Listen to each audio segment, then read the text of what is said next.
පුංචි තරුත් එක්ක ආයුබෝවන් දෙරණ ජනශක්ති ශිල්ප ශක්ති ශිෂ්‍යත්වයෙන් විශිෂ්ටත්වයට විශේෂ වැඩසටහනත් සමග තමයි මේ දූල පුතාලා එකතු වෙයි සිටින්නේ. ඉතින් පළවෙනි ප්‍රශ්න පත්‍රයේ විභවතා පිළිබඳ සාකච්ඡා කරන්න දූල පුතාලත් එක්ක එකතු වෙන මම පතිරණ සර්. දූල පුතාලට පුළුවන් FM දෙරණ Facebook ගිණුම හරහා සජීවීව මේ වැඩසටහන සමග සහභාගී වෙන්න. ඉතින් ප්‍රශ්න පත්‍රයේ ශිෂ්‍යත්ව විභාගයේ පළවෙනි ප්‍රශ්න පත්‍රය කියන්නේ ඊටාම වැදගත් ප්‍රශ්න පත්‍රයක්. දූල පුතාලට මේක මම පුංචි පැහැදිලි කිරීම් කීපයක් කරලා අපි ප්‍රශ්න කීපයක් එක්ක එකතු වෙමු. දූල පුතාලා දන්නවා දැන් මේ වෙනක දූල පුතාලා පළවෙනි ප්‍රශ්න පත්‍ර 100 ගණනක් කරලා ඇති. පෙරහුරු ප්‍රශ්න පත්‍ර වගේම පසුගිය අවුරුදු ප්‍රශ්න පත්‍ර සහ බොහෝ විභවතාමාන සම්බන්ධ කරගෙන ප්‍රශ්න 100 ගණනක් සමහරට මම දන්නේ නැහැ නේද? දහස් ගණනක් වුණත් සාකච්ඡා කරලා ඇති. නැත්නම් පිළිතුරු ලියලා දක්ෂතා පෙන්නලා ඇති. ඉතින් මේකෙදි පුංචි ගැටලුවක් තියෙනවා. මොකද හේතුව ඔයගොල්ලෝ දන්නවා දූල පුතාලා මේ පෙරහුරු ප්‍රශ්න වලට කොතරම් පිළිතුරු ලිව්වා. සාර්ථකව පිළිතුරු ලිව්වා. විභාගය කියන්නේ අලුත් ප්‍රශ්න 40ක් ලබා දෙන අවස්ථාව. ඉතින් මේ වෙනකොට පුංචි ගැටලු ගණනාවකට වටපිටාව සැකසিলা විභාගයේ තියෙන දවස ගැන දැන් දූල පුතාලා දන්නවා. කලින් සැප්තැම්බර් මාසෙට ඉදිරිය තිබිච්ච දිනය දැන් ඔක්තෝබර් 11 වෙනිදාට විභාගයේ කල් ගියා. ඉතින් තවත් මාසයකට එහා ගිය මේ විභාගයේ පිළිබඳ දූල පුතාලට පුංචි ගැටලු ගණනාවක් තවම හිතේ රැඳිලා ඇති. අපි ඒවට විසඳුමක් හැටියට විභාගයේ පළවෙනි ප්‍රශ්න පත්‍රයේට ලකුණු ප්‍රමාණය හරියට ගන්න බැරි වුණොත් අපිට මේ විභාගය ගැන නැත්නම් සමත් වීම පිළිබඳ පුංචි ගැටලු කීපයක් මතුවෙන්න පුළුවන්.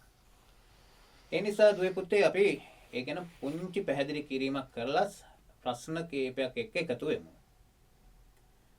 පළවෙනි ප්‍රශ්න පත්‍රයේට කාලය කොච්චරයිද? මිනිත්තු 45යි. ප්‍රශ්න කීයද? ප්‍රශ්න 40යි. එතකොට ලකුණු 100යි. අපි දන්නවා ප්‍රශ්නයක් නිවැරදි වුණොත් ලකුණු 2මාරක් ලැබෙනවා වගේම පුංචි වැරද්දකින් මේ ප්‍රශ්නේ අපිට සාර්ථකව පිළිතුරු සපයන්න බැරි වුණොත් ලකුණු 2මාරක්ම අපත යනවා. ඉතින් අපිට මේ ලකුණු 2මාර දෙන්නම් ලොකු ගැටලුවක් නැති වුණත් විභාගයේ දවසට ඊටාම වැදගත්. මොකද හේතුව දූල පුතාලා දන්නවද මේ විභාගයට කොතරම් ප්‍රමාණයක් මුහුණ දෙනවද කියලා? ඔව්. දූල පුතාලා දන්නවා වසරකට 3,50,000කට ආසන්න දරු පිරිසක් මේ විභාගයට මුහුණ දෙනවා. ඒ මුහුණ දෙන දරු පිරිසෙන් ඊටාම සුළු පිරිසයි මේකෙන් සමත් වෙන්න අවස්ථාව ලබා දීලා තියෙන්නේ. ඉතින් ඒකින්ද දූල පුතාලට ඉලක්කයක් තියනවද? නැහැ. ලකුණු පෙර අවුරුද්දේ ලකුණු ප්‍රමාණය තමයි මේ අවුරුද්දේ Tamanට ඉලක්කගත කරගන්න තියෙන්නේ. එතකොට දූල පුතාලා 11 වෙනිදා නැත්නම් ඉරිදා උදෑසන 9:30ට ලබා දෙන මේ පළවෙනි ප්‍රශ්න පත්‍රයේ තමයි ඉස්සල්ලාම මුහුණ දෙන්නේ. ඉතින් පුංචි චකිතයක් එක්ක තමයි මේ ප්‍රශ්න පත්‍රයේ පිළිතුරු ලියන්නත් වෙන්නේ. ඒ හින්දා ඔබේ පුංචි අතපසු වීම වෙන්න පුළුවන්. එහෙම වුණොත් පළවෙනි එකේ ලකුණු ප්‍රමාණය අඩු වුණොත් විභාගය සමත් වීමට තියෙන අවස්ථා බොහෝ දුරට අහිමි වෙන්න පුළුවන්. ඒකින්ද මේකට ඊටාම සූදානම් වෙලා බය සැක දුරු කරගෙන විභාගයට සූදානම් වෙන්න ඕනේ. ඒ වගේම හිතේ තියෙන සැක සංකා සියල්ලම ඉවත් කරගන්නත් ඕනේ. ඉතින් අපි දන්නවා අපි මේ කතා කරන්න යන්නේ පළවෙනි ප්‍රශ්න පත්‍රයේ විභව්‍යතා 14ක් යෙදিলা තියෙන ප්‍රශ්න පත්‍රයක්. දැන් දූල පුතාලා දන්නවා මේ වෙනකොට මේ විභව්‍යතා මොනවද කියන එක. ආදේශන හැකියාව, අර්ථකථන හැකියාව, ඒ වගේම පෙරකීම, පරිවර්තනය මේ වගේ විභව්‍යතා 14ක් මූලික කරගෙන තමයි මේ ප්‍රශ්න 40 නිර්මාණය කරලා තියෙන්නේ. දූල පුතාලට මේ විභව්‍යතා මාන කියලා වෙනම පොතපත තියෙනවා මේ වෙනකොට. ඒවට හොඳට පිළිතුරු ලියලා තියෙනවා. දැන් දන්නවා මේ ප්‍රශ්නේ විභව්‍යතා මානෙට ගිහිල්ලා අපි ඒ පිළිතුරු සාර්ථකව පෙරහුරු විභාගාමාන පොතපත ඇසුරු කරගෙන පිළිතුරු සපයලා තියෙනවා. හැබැයි විභාගෙට ගියාම දුල පුතාලට දන්නවද මේ විභාවිතාමානය නැත්නම් මොකද්ද මේ ප්‍රශ්නේ ඉදිරිපත් කරලා තියෙන්නේ? අර්ථකථන හැකියාවෙන්ද? පෙරකීමෙන්ද? දැන් දුල පුතාලට එකක්වත් මේවා වැදගත් නැහැ. දුල පුතාලට මේ ප්‍රශ්න අලුත්ම ප්‍රශ්න 40ක්. දුල පුතාලා ප්‍රශ්න පත්‍රය අරගෙන පළවෙනි එක අරගෙන බැලුවොත් සමහර විට මෙතෙක් ප්‍රශ්න පත්‍ර 100 ගණනක් කරලා තිබුණත් ඒ ආසිත එකම එක ප්‍රශ්නයක්වත් දුල පුතාලට ලැබිලා නැති කියලා හිතෙන්න පුළුවන්. ඒ හින්දා දුල පුතාලා මම පුංචි උපදේශ කීපයක් දෙන්න. ඊට ඉස්සෙල්ලා මම මතක් කරනවා දුල පුතාලට ළඟට ගත්තොත් හොඳයි මේ අහන ගමන්ම සටහන් කරගන්න කොළ කීපයක් ඒ වගේම පෑනක් පැන්සලක් මකනයක් ඒ ලියන කරන දේවල් ටික අතර ගන්නකො. ඒ ගන්න අතරේ මොකද අපිට ප්‍රශ්න ඉදිරිපත් කරද්දී පංගුවක්ව සටහන් කරගන්න වෙනවා. නැත්තම් එකපාරට නේද මනෝමයම හිතේ තියාගෙන පිළිතුරු ලියන්න හොයන්න බෑ. එහෙනම් ඒක ළඟා කරගන්න ගමන් මෙන්න මේකට අවධානය යොමු කරන්න. දැන් විභාවිතාමාන මොකද්ද කියන එක පළවෙනි එකට ඕගොල්ලන්ට හොයන්න බැරි නිසා මේ ප්‍රශ්න පත්‍රයේ මුලින් තියෙනවා දුර පුතාලට මුල් පිටුවේම පොදු උපදේශක් පිළිතුරු සපයන්න. මොකද්ද? බොහෝ දුරට තියෙන්නේ අපි දන්නවා මේ වෙනකොට වර්ණ 3ක් සහිත ප්‍රශ්න 40ක් තමයි පළවෙනි ප්‍රශ්න පත්‍රයේ තියෙන්නේ. එතකොට එහෙනම් අපිට දෙන උපදේශ තමයි මේ ප්‍රශ්න 40ටම සුදුසු නැත්නම් නිවැරදි පිළිතුර තෝරලා යටින් ඉරක් අඳින්න. එතකොට එහෙනම් අපි මුළු ප්‍රශ්න පත්‍රයේ පුරාවටම අපි කරන්නේ මොකද්ද? ඉරි ගහලා පිළිතුරු සපයන ක්‍රමය. හැබැයි දැන් ඔන්න ඒ පොදු උපදේශයට අමතරව ප්‍රශ්න කීපෙන් කීපයට නැවත නැවත උපදෙස් දෙන්න පුළුවන්. උදාහරණයක් මෙන්න මෙහෙම තියෙන්න පුළුවන්. නිවැරදි පිළිතුර. ඒතකොට දුවේ පුතේ මේකේ තියෙනවා පුංචි අදහසක්. නිවැරදි පිළිතුර. ඉතින් පිළිතුරු තුනෙන් එකයි නිවැරදි. අනිත් ඒවා එකක්වත් ළඟ නේද? කිසිසේත්ම සම්බන්ධ වෙන්නේ නැහැ. හැබැයි ඔය උපදේශයේම තියෙන්න පුළුවන් මෙහෙම කතාවක. නිවැරදිම පිළිතුර කියලා. එහෙම නැත්නම් වඩාත් නිවැරදි කියලා තියෙන්නත් පුළුවන්. අන්න එතන තියෙනවා පුංචි නේද වෙනස් අදහසක්. මොකද්ද? පිළිතුර හරිම පිළිතුර තියෙනවා. හැබැයි ඉතිරි පිළිතුරු දෙකම හෝ එකකින් එකක් හෝ මේ ප්‍රශ්නෙට යම් දුරකට ගැළපීමක් තියෙනත් ආසන්නෙන් යන පිළිතුරක් වෙන්නත් පුළුවන්. අපේ දුවල පුතාලා දැන් පෙරහුරු ප්‍රශ්න පත්‍ර වල මුල තියලා තියෙන නිසා උපදේශ හරියට අග දක්වා කියවන්නේ නැහැ. ප්‍රශ්නයක් තියෙනවා නම් ඒක අපි මුලින් ඉඳන් අග දක්වා අවබෝධයෙන් කියවන්නේ නැහැ. වර්ණ තුනම දිහා අවබෝධයෙන් බලන්නේ නැහැ. මෙන්න මේ තමයි අපි ලකුණු අඩු කරගන්න ප්‍රධානම දුර්වලතා. මම දන්නවා මේ වෙනකොට දරුවෝ හොඳ දැනුමක් වගේම හොඳ බුද්ධියක් තියෙනවා. අපි ගාව තියෙන්නේ පුංචි පුංචි දුර්වලතා. හැබැයි දුවේ පුතේ මේ විභාගේ පුංචිම දුර්වලතාවක් වුණොත් මේ වැරද්ද අපිට ආය හදන්න අවස්ථාව දීලා නැහැ. ඒක හොඳට මතක තියාගන්න. අපිට එකම එක වතාවයි ශිෂ්‍යත්ව විභාගෙට මුහුණ දෙන්න තියෙන්නේ. පුංචි වැරද්දක් වුණොත් ලොකු පාඩුවක් සිද්ධ වෙනවා. ඒ නිසා දුවේ පුතේ අංක 1ට හිතේ තියාගන්න මේක අද මේ මොහොතින් ධම්ම ක්‍රියාත්මක කරන්න විභාගෙට ගිහිල්ලත් එලෙසම ක්‍රියාත්මක කරන්න. මොකද්ද? ඔබට දීලා තියෙන හැම උපදේශක්ම මුල සිට අග දක්වාම කියවන්න. මුල සිට අග දක්වාම කියවන්න. මොකද මේ උපදේශේ අග වෙන්න පුළුවන් වැදගත්ම අපිට මේ පිළිතුරු හොයන්න වැදගත්ම තොරතුරු තියෙනවා. ඒ වගේම ඇතම් ප්‍රශ්නවලට ප්‍රශ්නේ වෙනම සඳහන් කරලා තියෙනවා. ඒකත් හොඳට කියවන්න. අග දක්වාම කියවන්න අවබෝධයෙන්. සමහර තැන්වලදී දුල පුතාලට හමු වෙවි විශේෂ කරපු වචන මේ ප්‍රශ්න තුල උපදේශ තුල තියෙනවා. තද කළු අකුරෙන් දැන් නොවන්නේ කියලා එහෙම ඇහුවොත් ඒක තද කළු අකුරෙන් දීලා තියෙනවා. මොකද හේතුව අපි දන්නවා මේ පුංචි දුල පුතාලා හදිස්සියට මේවා කියවගෙන යන්නේ නැති නිසා ඔන්න විශේෂ කරලා දීලා තියෙනවා. ඒක න අවධානය යොමු කරන්න. ඊළඟට ඔකේ තියෙනවා වර්ණ 3 නැත්නම් පිළිතුරු 3. ඒ තුනම පොඩ්ඩක් අවධානයට යොමු කරන්න. ඔබට හිතෙනවා නම් පළවෙනි පිළිතුරම හරි කියලා ඒකට යටින් ඉරක් ගහලා පිළිතුරු ලකුණු කරලා ඉදිරියට එන්න උත්සාහ කරන්න එපා. එතකොට මොකද වෙන්නේ? සමහර විට අපේ තේරීම නිවැරදි වෙලා නොතිබෙන්න පුළුවන්. දුරපතාලා දැනගන්න අනිවාර්යයෙන්ම ඒ නිවැරදිම පිළිතුර වුණත් ඉතිරි පිළිතුරු දෙකටත් පුංචි අවධානයක් හරි යොමු කරලා තහවුරු කරගන්න. ඔව් පළවෙනි ප්‍රශ්නය තමයි නැත්නම් පළවෙනි මේ ප්‍රශ්නෙට පිළිතුර පළවෙනි පිළිතුර තමයි කියන එක තහවුරු කරගන්න. එහෙම වුණොත් මම හිතන්නේ දූල පුතාලට මෙවර මේ ගැටලුකාරී පරිසරයත් එක්ක මුහුණ දෙන විභාගයෙන් සාර්ථකව ජයග්‍රහණයක් ලබා ගන්න පුළුවන් වෙවි. අනිවාර්යයෙන්ම පළවෙනි ප්‍රශ්න පත්‍රයට හොඳ ලකුණක් ගන්න පුළුවන් නම් මම හිතන්නේ විභාගය ජය ගන්න හොඳටම ඉඩකඩ තියෙනවා. ඉතින් දුවේ පුතේ මෙතනදී අපි මේ විභවතා ගැන පාසලේදී ඉගෙන ගන්න නැහැනේ. හැබැයි අපිට වැදගත් වෙනවා අපි ඉගෙන ගන්න සිංහල විෂය දැනුම, ගණිතයේ විෂය දැනුම, පරිසරය ආශ්‍රිත ක්‍රියාකාරකම් දැනුම, මේ ඉංග්‍රීසි හෝඩිය වෙන්න පුළුවන්, සිංහල හෝඩිය, මේ හැම දෙයකම වැදගත්කම් තියෙනවා. ඉතින් ඒවා උදව් කරගෙන තමයි දුර පුතාලගේ බුද්ධිය මෙහෙवला මේ ප්‍රශ්න 40ට සාර්ථකව පිළිතුරු සපයන්නේ. ඉතින් ප්‍රශ්න ගණනාවක් උඩා දුරට අපිට හැමතිස්සෙම සාකච්ඡා කරනවා, පන්ති ගිහිල්ලා ඉගෙන ගන්නවා, පාසලේදී පෙරවරු ප්‍රශ්න පත්‍ර වල පිළිතුරු සපයනවා. නමුත් අපි අවධානය යොමු කරන්නේ නැති කාරණා කීපයක් තමයි මම මේ කතා බහ කරගෙන ගියේ මුලින්. ඒකින්ද දුර පුතාලා අනිවාර්යයෙන්ම පාරක් තියෙද්දි පාරේ යනකොට අපි අවබෝධයෙන් ගියේ නැත්නම් අපි මේ පුරුදු පාරක් වුණත් මොකද වෙන්නේ? සමහර විට අපි වලක වැටිලා තුවාල වෙන්න පුළුවන්. වෙනත් අනතුරක් වෙන්න පුළුවන්. ඒ නිසා දුර පුතාලා මතක තියාගන්න අපි පෙරහුරු ප්‍රශ්න පත්‍ර 100 ගණනක් නේද? සාර්ථකව පිළිතුරු සපයලා තිබුණත් දුර පුතාලට මුණ ගැහෙන්නේ නැත්නම් හමු වෙන්නේ ඔක්තෝබර් 11 වෙනිදා ඔයගොල්ලන්ගේ අතටපත් වෙනවා පෙරවරු 9ට මොකද්ද අලුත් ප්‍රශ්න 40ක් සමග මිනිත්තු 45කදී ප්‍රශ්න 40ට දීලා නැහැ ලොකු කාලයක් නේ මිනිත්තු 45කදී මේ ඔක්කොම කියවන්නත් ඕනේ පිළිතුරු හොයාගන්නත් ඕනේ මේ හැම දෙයක්ම කරලා සාර්ථක පිළිතුරු සපයන්නත් ඕනේ. ඉතින් දුර පුතාලට මේකෙදි අර ලේසිම වැඩේ තියෙනවනේ. මොකද්ද දුවේ පුතේ? ඉරි ගන්නවා. ඒකින්ද අපි නේද?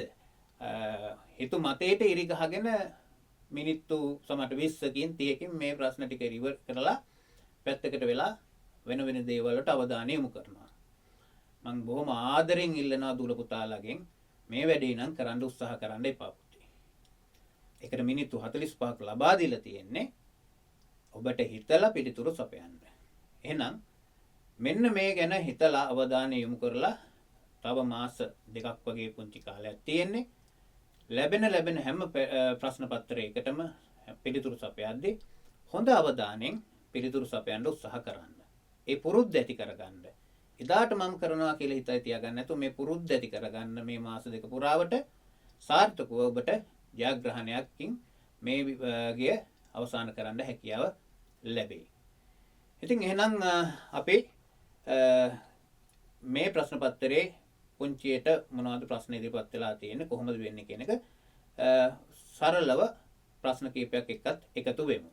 දැන් දුල පුතාලා පොලයක් එහෙම ළඟට ගන්න ඇති නේද? පොලයක් පෑනක් පැන්සලක් හරි කෝදුව මේ වගේ අවශ්‍ය කලමනා ටික ළඟට අරගෙන තියාගන්න. දුල පුතාලට ඔන්න සරලව නැවත කිව්වොත් විභාගය ඔක්තෝබර් 11 වෙනිදා දුර පුතාලා ඉස්සල්ලාම පළවෙනි ප්‍රශ්න පත්‍රයට නැත්නම් විභවතාමාන මූලික කරගත්ත ප්‍රශ්න පත්‍රයට තමයි මුහුණ දෙන්නේ. ඒක ඔබේ අතටපත් වෙනවා. ඔබ වාඩි වෙලා නේද 9:30ට 10:15 වෙනකන් ඔබට මේ ප්‍රශ්න පත්‍රයට පිළිතුරු ලියන්න සිද්ධ වෙනවා. එතකොට ප්‍රශ්න 40යි මිනිත්තු 45යි ලකුණු 100යි. එතකොට මේකෙදී ඔබට අනිවාර්යයෙන්ම මේ ප්‍රශ්න පත්‍රයේ යම් රටාවකට ගලා යාමක් සිද්ධ කරලා තියෙනවා. ඒකත් මතක් කරන්න ඕනේ. ටිකක් ලේසි නැත්නම් සරල ප්‍රශ්න කීපයක් තමයි මුලින් ලබා දෙන්නේ. ඇයි එහෙම කරන්නේ? අපි දන්නවා නේද මුලින්ම අපහසු ප්‍රශ්න ගණනාවක් දුන්නොත් අපිටත් මේ ප්‍රශ්න පත්‍රය ගැන ලොකු බයක් තිගැස්මක් හිතේ ඇති වෙලා කාලය මදි වෙලා ලොකු ගැටලු කීපයකට එනවා. දුර පුතාලට ඉස්සල්ලාම රූප ඇසුරු කරනවා වගේ නේ සරල ප්‍රශ්න කීපයක් දුන්නොත් දුර පුතාලට හරි ලේසියෙන් මේකට පිළිතුරු සපයද්දී ආසාවක් ඇති වෙලා ඉතින් ටිකක් සාර්ථක කරගන්න හැකියාවක් තියෙනවා. ඒක උපක්‍රමශීලීව තමයි ප්‍රශ්න පත්‍රය හැදිලා තියෙන්නේ. ඉතින් දුර පුතාලා මේ ප්‍රශ්න ටිකට කරගෙන යන අතරේ ඔන්න පුංචි ප්‍රශ්නයක් එනවා කොච්චර හිතුවත් පිළිතුරු හොයාගන්න බෑ. ඒ වෙලාවට මොකද කරන්නේ අපි? ඒ ප්‍රශ්නෙට පොඩි සටහනක් නේද රවුමක් දාලා හරි අංකෙට පැන්සලෙන් අපි පොඩ්ඩක් එයාව මග හැරලා යන්න ඕනේ. මොකද කාලය ඊටම වැදගත්. ඒ වගේම සමහර වෙලාවට මේක මනෝමයෙන් නැත්තම් අපිට හිතලම උත්තරේ ගන්න වෙන අවස්ථා තියෙනවා. එහෙම නැත්තම් සමහරට ඉරක් ඇඳලා නේ කටු වැඩ කොලේක සටහනක් තියලා එහෙම නැත්නම් කපල කරලා බලන්න සිද්ධ වෙන්න පුළුවන්. ඔබ කිසිම බයක් සැකක් නැතුව මේ හැම දෙයක්ම කරන්න උත්සාහ කරන්න. එහෙම වුණොත් තමයි ඔබට හරිම පිළිතුර ළඟා කරගන්න පුළුවන් වෙන්නේ. නැත්තම් වෙන්නේ මං හිතන්නේ ප්‍රශ්න වලට පිළිතුරු ලකුණු කරයි. ගෙදර ඇවිල්ලා හරි සන්තෝෂෙන් නේද මම ඉරි ගැහුවා කියලා කියයි. හැබැයි ප්‍රතිඵලයේදී ලකුණු ටික නැතු වෙති. ඒ නිසා දුවේ පුතේ හැම දෙයක් ගැනම සැලකිල්ලෙන් අවබෝධයෙන් මෙන්න මේ ටික හිතේ තියාගෙන පෙරහුරු ප්‍රශ්න පත්‍රවල ඉඳන් විභාගයේ තෙක්ම මේ රටාව හුරු කරගන්න උත්සාහ කරන්න. එහෙනම් අපි මොකද කරන්න ඕනේ කියලා ප්‍රශ්න කීපයක් එකතු වෙලා බලමු. ඉතින් මම දුවල පුතාට සරල ප්‍රශ්න කීපයක් අරගෙන ආවා සාකච්ඡා කරන්න. ඉතින් දැන් මේක මං හිතන්නේ කොලේ සටහන් කරගන්න ඕනෙත් නැහැ. හිතේ සටහන් කරගන්න ගමන් අපි අවබෝධ කරගමු කොහොමද පිළිතුරු සපයන්නේ කියලා. ඉතින් අපේ විභාගතා මානවලත් මුලින්ම තියෙන ආදේශන හැකියාව. ඉතින් මම ආදේශන හැකියාව සම්බන්ධ කරගත්ත ප්‍රශ්න කීපයක් තුල පුතාට එක්ක සාකච්ඡා කරන්න අරගෙන ආවිල්ලා තියෙනවා. එහෙනම් මෙන්න මේව කියන මුල් ද්‍රව්‍යයට ආදේශනය කළ හැකි පිළිතුරු අතරින් තෝරන්න කියලා.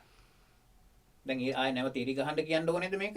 නෑ. මුලින්ම කියලා තිබුණා ඉරි ගහන්න කියලා. එහෙනම් පිළිතුරු තෝරන්න කියලා විතරක් තියෙනවා. තේරුවට පස්සේ ඉරි ගහන එක ඔබේ කටයුත්ත. මුල් ද්‍රව්‍යයට ආදේශනය කර හැකි.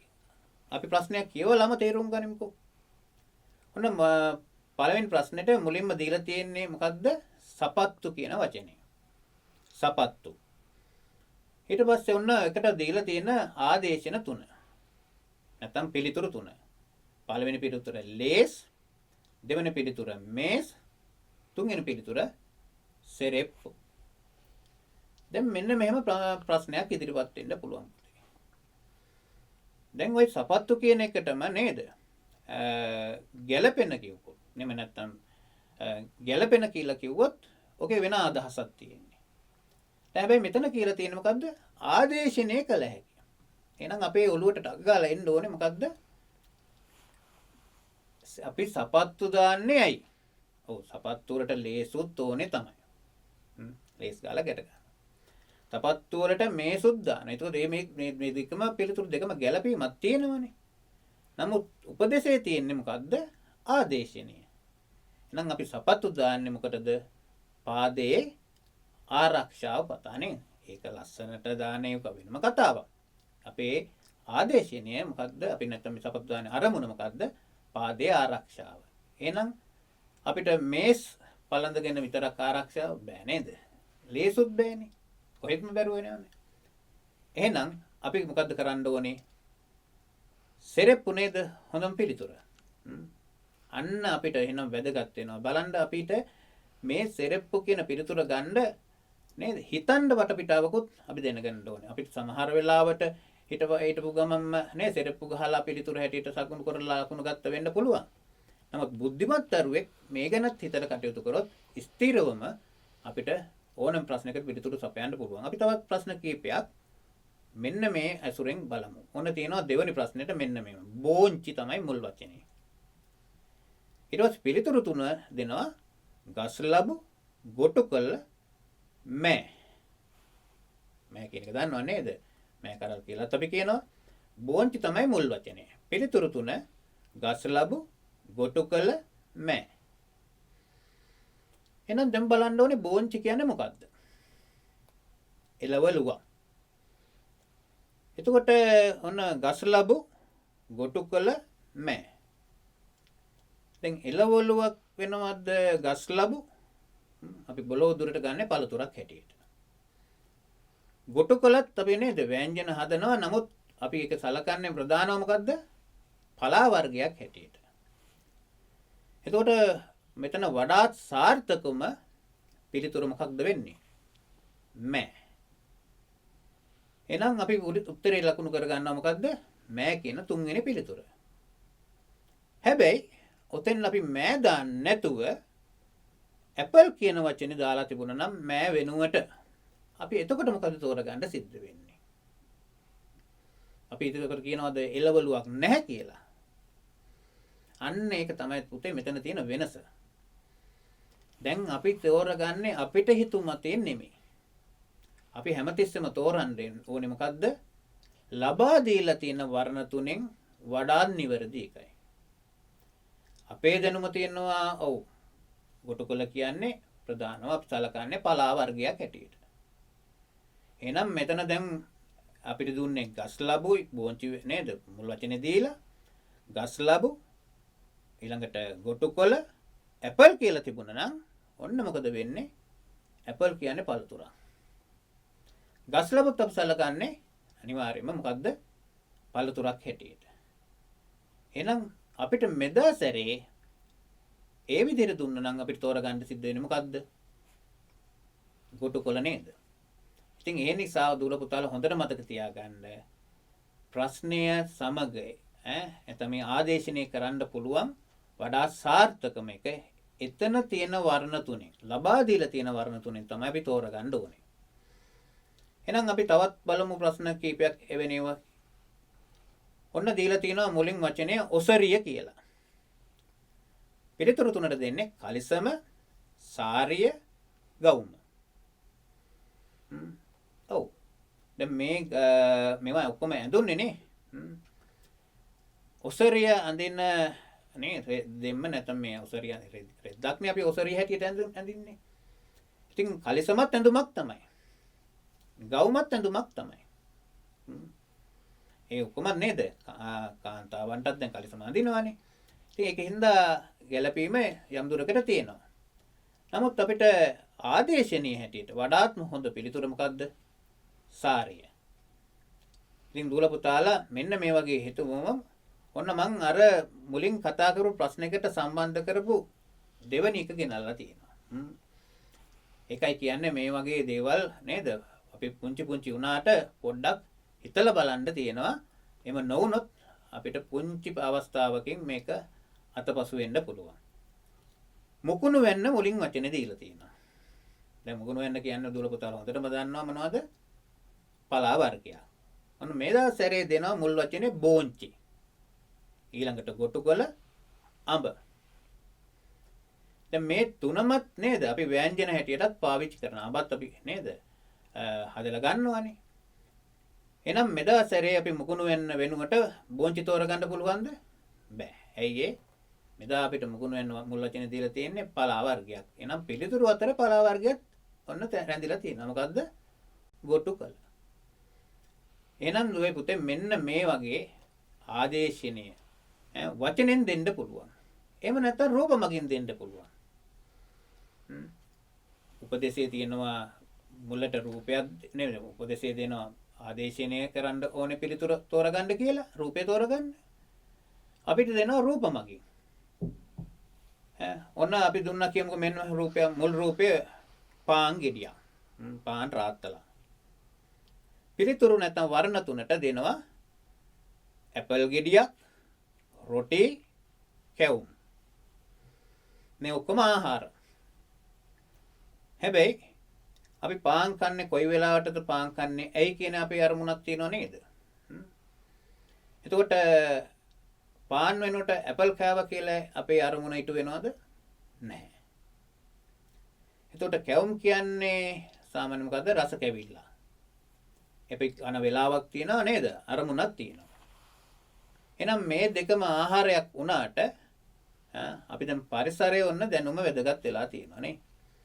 එතකොට අපි පාන් බොහෝ දුරට ආහාරයට ගන්නේ ගොඩාක් වෙලාවට උදෑසන. රාත්‍රියට ගන්න අවස්ථා තියෙනවා. එහෙනම් අපේ මේ උදෑසන ආහාරයේදී පාන් නොතිබුණොත් අපි මොනවද හදලා ගන්නෙ? මෙතන පිළිතුර වෙන්නේ නම් මොකද්ද? රොටි. ඉතින් මෙන්න මේ වගේ ප්‍රශ්න දූල පුතාලට අපි සාර්ථකව ඉදිරිපත් කරලා තිනවා වෙනම විභාව්‍යතා 14ම වෙන පැහැදිලි කරලා අවබෝධ කරවන්න උත්සාහ කරලා තිබුණා අපේ රන්මල් 5 ශිෂ්‍යත්ව වැඩපොත සංගරාව තුලින්. ඒ අවසාන සංගරා පෙළත් ඊටාම විභාගයේ ඉලක්ක කරගෙනම තමයි දූල පුතාලට අපි ළඟා කර දෙන්න උත්සාහ කළේ. ඔබට එය ළඟා ලබා ගන්න හැකියාවක් ලැබුණොත් මම හිතන්නේ මේ පිළිබඳ අවබෝධය තව දුරටත් වැඩි දියුණු කරගන්න පුළුවන්. ඉතින් දැන් කොලයක වැදගත්කම මම කියන ගන්න කිව්වනේ කොලයක් නම් කරගන්න කිව්වනේ. එහෙනම් සටහන් කරගන්නකෝ මෙන්න මෙහෙම අපි දැන් වෙනත් සංකේත ආදේශනයක් කරන්න යන්නේ. ඉස්සල්ලාම ඇඳ ගන්න රවුම් 4ක් සමාන රවුම් 4ක්. ඇඳගත්තද? එහෙනම් දාගන්න ඉස්සරහෙන් මොකද්ද සමාන ලකුණ. දාලා ඒ සමාන ලකුණෙන් පසුව සමචතුරස්‍ර දෙකක් ඇඳ ගන්න. හොඳයි. එහෙනම් මොකද්ද ඇඳගෙන තියෙන්නේ දැන්? සමාන වෘත්ත 4යි සමාන ලකුණ සමාන සමචතුරස්‍ර දෙකයි. එහෙනම් දුවේ පුතේ දැන් ඔබට යමක් මේ තුලම වැටහිලා තියෙනවා. මොකද්ද මේ සමචතුරස්‍ර දෙකට සමාන වෙන්නේ වෘත්ත 4ක කියන අදහස නේද? දැන් මේක හැඩ වලින් සමාන කරලා තියෙන්නේ. ලබා දීලා තියෙන්නේ හැඩ වලින්. ඉතින් මුල් රූපයට ගැලපෙන වඩා නේද? ගැලපෙන මේ වගේ වචන දාලා අපිට ප්‍රශ්න ඉදිරිපත් කරන්න පුළුවන්. එහෙනම් දැන් මෙතෙන්ද අපි පුංචි තව අවස්ථාවක් නැත්නම් අපි මේක අවබෝධය වැඩි කරගන්න මොකද කරන්න ඕනේ? මේ රූප මගින් විතර නැත්නම් සංකේත මගින් විතරක් තිබුණොත් මම හිතන්නේ අපිට මේක ගැටලුවක්පත් වෙනවා. එහෙනම් අපි මේකට වටිනාකමක් දෙමු. මම හිතන්නේ අපිට තියෙන අඩුම වටිනාම ඉලක්ක මොකද්ද? 1. හැබැයි ඒක ගන්නකොට සමහර වෙලාවට ওই බෙදීමට එම කරන්න ගියාම ගැටලු වෙන්න පුළුවන්. ඒ නිසා මම දුර පුතාලට කියනවා මේ 2 4 ඒ වගේ දේවල් යොදා ගන්නවා නම් දෙකෙනුත් බෙදෙන නේද? යොදා ගන්න පුළුවන් නම් හොඳයි කියලා. එහෙනම් දැන් අපිට මේවට වටිනාකමක් දෙද්දී හොඳම දේ මොකද්ද? අපිට පුංචි ගැටලුවක් තියෙනවා මෙන්න මෙහෙම. දෙක දාන්නේ සමචතුරස්‍රයටද වෘත්තයට කියන එක. එහෙනම් දෙක නේද? වස්තුන් එක සමාන වස්තුන් දෙකක වටිනාකම එක සමාන වස්තුන් හතරකට සමාන කරලා තියෙද්දි එක සංකේතයක් අරගත්තාම මොකද වෙන්නේ? අඩු වෙන්නේ අඩු වටිනාකමක් තියෙන වෘත්තයේ පැත්තේ නේද? එහෙනම් අපි මෙහෙම කරන්න. දැන් ඔන්න පෑන තියෙනවා. ඇඳගත්ත වෘත්ත ඇතුලේ දෙකේ ඉලක්කම් දාගෙන යන්න බලන්න. 2 2 2 2 කියලා දැන් දැම්මනේ. එහෙනම් සමචතුරස්‍රයට මොකද කරන්න ඕනේ? දැන් මේ පැත්තේ වටිනාකම කීයද? වෘත්ත පැත්තේ. 2ව 4ක් 8යි. එහෙනම් සමචතුරස්‍රයට එක සමචතුරස්‍රයකට කීයක් දාන්න ඕනේද? මොකද දැන් 8ට 8 සමාන කරන්න බෑනේ. 8ට සමාන වෙන්නේ 8. එහෙනම් සමචතුරස්‍ර දෙකයි තියෙන්නේ. එහෙනම් එක සමචතුරස්‍රයක් කීයද? 4යි. එහෙනම් දාගන්න බලන්න සමචතුරස්‍රයකට 4 බැගින්. ඔන්න මම හිතන්නේ ඔය විදිහට අපිට යමක් කරගන්න බුද්ධියක් ආවොත් ඒ තුලින් ලැබෙන ප්‍රශ්න වලට පිළිතුරු හොයන්න සාර්ථක වෙනවා. ඒ නැත්නම් සාර්ථක පිළිතුරු තපයන්න පුළුවන්. ඉතින් ඒකෙන්ද ඔන්න දැන් දාගත්ත දුල පුතාලට ප්‍රශ්නේ මෙන්න මේම ඉදිරිපත් කරලා තියෙනවා. පළවෙනි ප්‍රශ්නේ හැටියට දීලා තියෙනවා සංකේත සමචතුරස්‍රයයි වෘත්ත දෙකක්. ඔන්න මුලින් දීලා තියෙනවා සමචතුරස්‍රයයි වෘත්ත දෙකක්. මේකට සමාන වන්නේ කියලා පිළිතුරු තුනක් දීලා තියෙනවා. ඔන්න පිළිතුරු තුනක් කෙටියෙන් ඉක්මනින් සටහන් කරගෙන යන්න බලන්න. පළවෙනි පිළිතුරේ තියෙන්නේ සමචතුරස්‍ර දෙකයි වෘත්තයයි.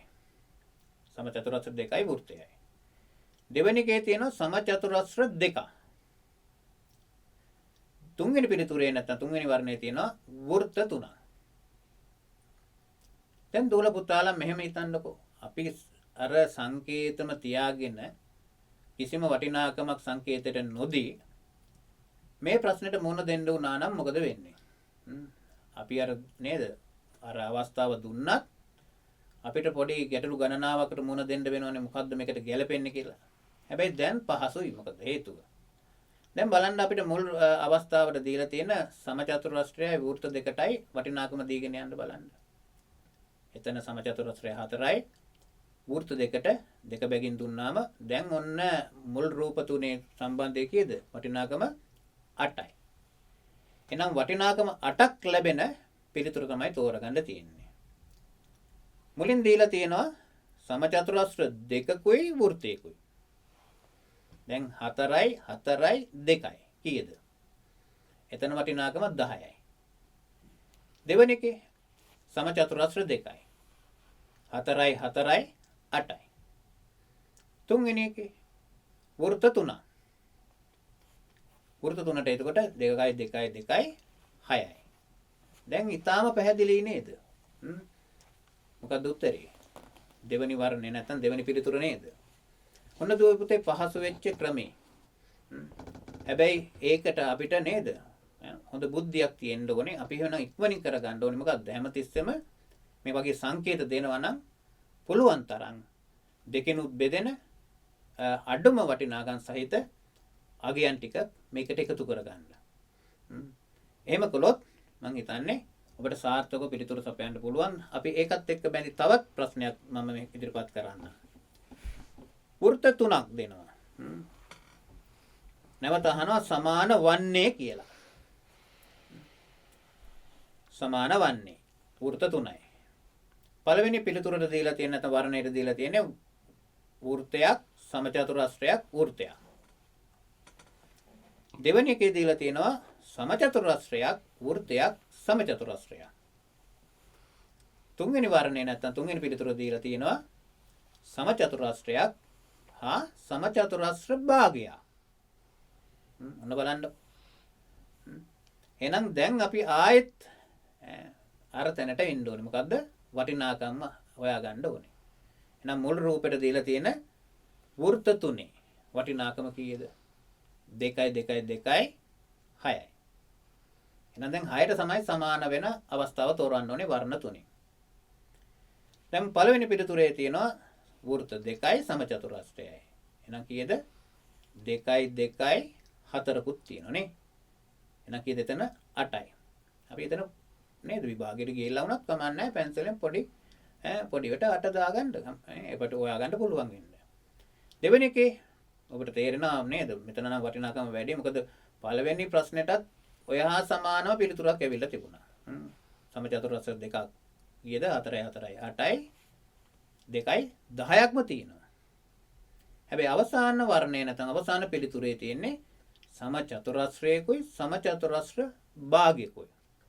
එහෙනම් සමචතුරස්‍රය කියන්නේ 4 නම් සමචතුරස්‍ර භාගයක් කියන්නේ කොච්චරයිද? 2යි කියලා අපිට හිතන්න ඉඩකඩ නේද? හැකියාව තියෙන්න ඕනේ. එහෙනම් දැන් කීයද? 4යි 2යි 6. ඔන්න දුවේ පුතේ බලන්න අපි අර මුලින්ම නේද බුද්ධිමත් අපේ ඒ හැඩවලට නැත්නම් සංකේතවලට වටිනාකම් දුන්නට පස්සේ මේව හොයාගන්න කොච්චර ලේසිද කියලා.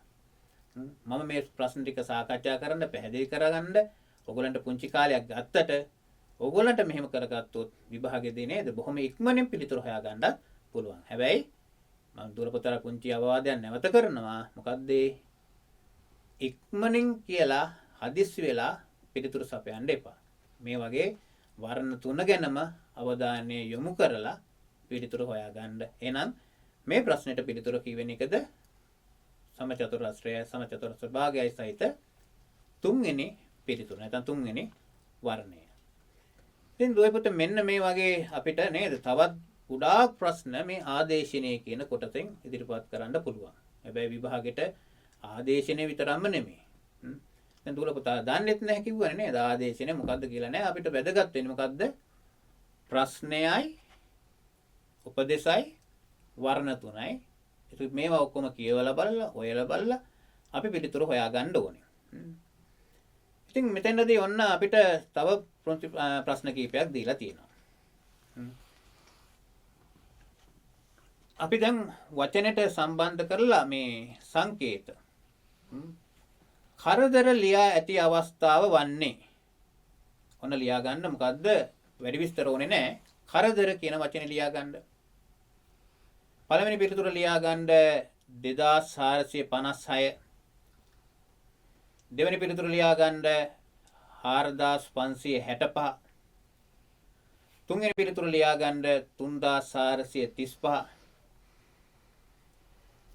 ඔන්න දුර පුතා ලියා ගන්න කියලා නේද ලියා ගන්න ඇති කියලා මම හිතනවා කරදර ලියලා තියෙන්නේ මෙන්න මේ ඉලක්කම් අවස්ථා නැත්නම් සංඛ්‍යාවේ කුමන පිළිතුරෙන්ද පළවෙනි එක 2456 දෙවෙනි එක 4565 තුන්වෙනි එක 3435 දැන් අපිට මොන්න පුංචි දෙයක් එතන හිතන්න තියෙනවා ඔන්න කරදර කියන්නේ වචනේ තියෙනවා අකුරු 4ක් එහෙනම් අපි බලනවා දැන් පිළිතුරු තුනේම තියෙන්නේ ඉලක්කම් 4 ඒවා ඒකෙන් සමානයි දැන් ඔන්න අපි කරදර කියන වචනේ මොකද්ද අකුරු දිහා බලනවා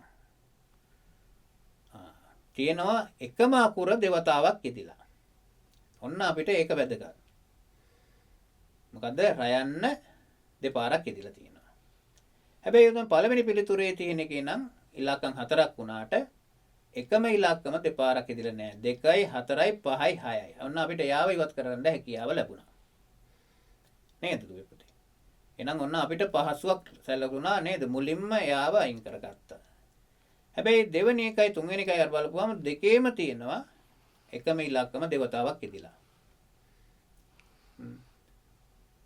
4565 3435 එහෙනම් ඊළඟට ඔන්න අවධානය යොමු කරන්න ඕනේ මේ සමාන නේද එකම අකුර යෙදিলা තියෙන ස්ථානය කරදර කිව්වාම දෙවෙනි අකුරයි හතරවෙනි අකුරයි එහෙනම් තුන්වෙනි පිළිතුරේ තියෙන්නේ දෙවෙනි අකුරටයි හතරවෙනි අකුරටයි නෙමේ පළමු සහ තුන්වෙනි අකුර හැටියට නැත්නම් තමයි නේ තුන ඉදිලා තියෙන්නේ එහෙනම් අපිට මෙදා සැරේ තෝරගන්න තියෙන්නේ මොකද්ද පිළිතුර 4565 කියන පහේ ඉලක්කම තුන්වෙනි සහ හතරවෙනි අවස්ථාවට ඉදිලා තියෙන දෙවෙනි වර්ණය නැත්නම් දෙවෙනි පිළිතුර නේද ඉතින් මේ වගේ වචන වලින් සම්බන්ධ වෙන ප්‍රශ්න ගණනාවක් තියෙනවා මම ඊට වඩා වෙනස් එකක් සාකච්ඡා කරන්නම් කාලයක් යන නිසා ඔන්න දී ඇති අදහසට වඩාත් ගැළපෙන යෙදුම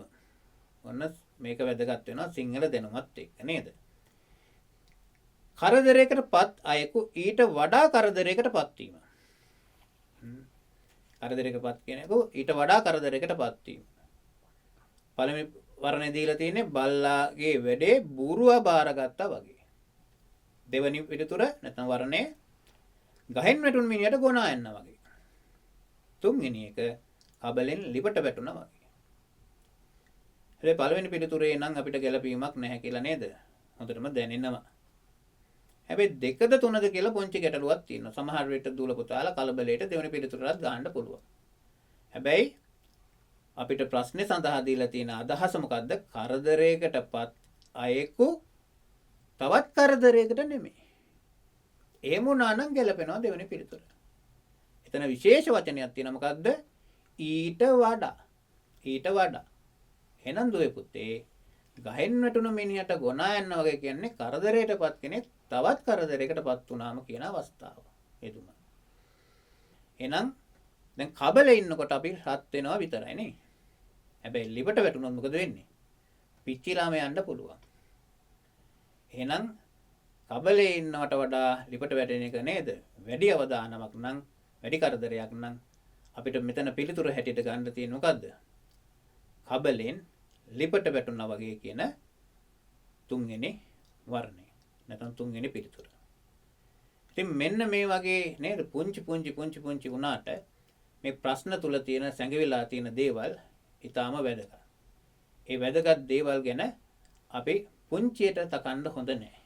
අනිවාර්යයෙන්ම ඒ ගැන පොඩ්ඩක් හිතට අරගන්න ඕනේ. මොකද හේතුව මේ විභාගේ ලකුණු ටික රැඳිලා තියෙන්නේ ඔබ මේ කරන ක්‍රියාදාමයත් එක්ක. අනිවාර්යයෙන්ම ඔබට මුණ දෙන්න සිද්ධ වෙනවා. මේ ප්‍රශ්න පත්‍රයේ පළවෙනි ප්‍රශ්න පත්‍රයට හොඳ ලකුණක් ගත්තොත් විභාගය අනිවාර්යයෙන්ම ජයග්‍රහණය ලබා ගන්න හොඳ හැකියාවක් ඔබ ළඟ රැඳිලා තියෙනවා කියලා මතක තියාගෙන පිළිතුරු සපයන්න උත්සාහ කරන්න පළවෙනි ප්‍රශ්න ටික ගැන. මෙතන ප්‍රශ්න 40ට. ඉතින් දුවේ පුතේ එහෙනම් අපි සූදානම් වෙනවා දුවල පුතාලත් එක්ක මේ කාලයේදී අපි තාම වැදගත් නැත්නම් අපි සාකච්ඡා කළේ විශේෂයෙන්ම මොකද්ද අපේ පළවෙනි ප්‍රශ්න පත්‍රයේ පිළිබඳ පැහැදිලි කිරීමක් එක තමයි ගියේ. ඉතින් අපි ඔන්න දුවල පුතාලට මේ වැඩසටහනත් එක්ක එකතු වෙලා හිටපු දුවල පුතාලට සූදානම් ලබා දෙන්න පුංචි ප්‍රශ්නයකට පිළිතුරක් සපයලා තෑගි ලබා දෙන්න සූදානම්. ඉතින් මම දුවල පුතාලට ප්‍රශ්න ඉදිරිපත් කරන්න ඉස්සෙල්ලා මේකට කොහොමද පිළිතුරු සපයන්නේ කියලා කියන්නම්. මෙතනදී කොහොමද දන්නම් මම ප්‍රශ්න ඉදිරිපත් කරන්නම්. අපේ ප්‍රශ්නෙට පිළිතුර මෙන්න මේ ආකාරයට ලබා දෙන්න. නිවැරදි පිළිතුර ලබා දෙන්නේ FM හිස්තැනක්. නිවැරදි පිළිතුර සඳහන් කරලා 99.2ට SMS කරන්න. ඔන්න දුවල පුතේ ප්‍රශ්නය අහගන්න. ඉතාම සරල ප්‍රශ්නයක් මම ඉදිරිපත් කරන්නම්. මුල් පදයේ සම්බන්ධතාවය හඳුනාගෙන තුන්වෙනි පදයට ගැලපෙන පිළිතුර තෝරන්න තියෙන්නේ. මුල් පද දෙකේ සම්බන්ධතාවය තේරුම් අරගෙන තුන්වෙනි පදයට පිළිතුර තෝරන්න තියෙන සම්බන්ධතාවයේ පිළිතුර තෝරන්න තියෙන්නේ. ඔන්න මුල් සම්බන්ධය මොකද්ද? රෝගියාට වෛද්‍යවරයා නම් මොකද්ද? රෝගියාට වෛද්‍යවරයා නම් ශිෂ්‍යයාට එහෙනම් ඔබ ලකුණු කරන්න ඕනේ පිළිතුරු මෙන්න මේ තුනෙන් එකක්. පියා, මිනිසා, ගුරුවරයා. පියා, මිනිසා, ගුරුවරයා. මෙන්න මේ පිළිතුරු තුනෙන් නිවැරදි පිළිතුර FM හිස්තැනක් නිවැරදි පිළිතුර සඳහන් කර 99.2ට SMS කරන්න අපි සූදානම් දුවල පුතාලට වටිනා තෑගි රාශියක් ලබා දෙන්න. එසේනම් ලබන ඉරිදා උදෑසන දුවල පුතාලත් එක්ක පළවෙනි ප්‍රශ්න පත්‍රයේ විභවතා සම්බන්ධව සාකච්ඡා කිරීමේ බලාපොරොත්තුෙන් දුවල පුතාලට සමු දෙනවා. දුවල පුතාලට සුබ දවසක්. ආයුබෝවන්.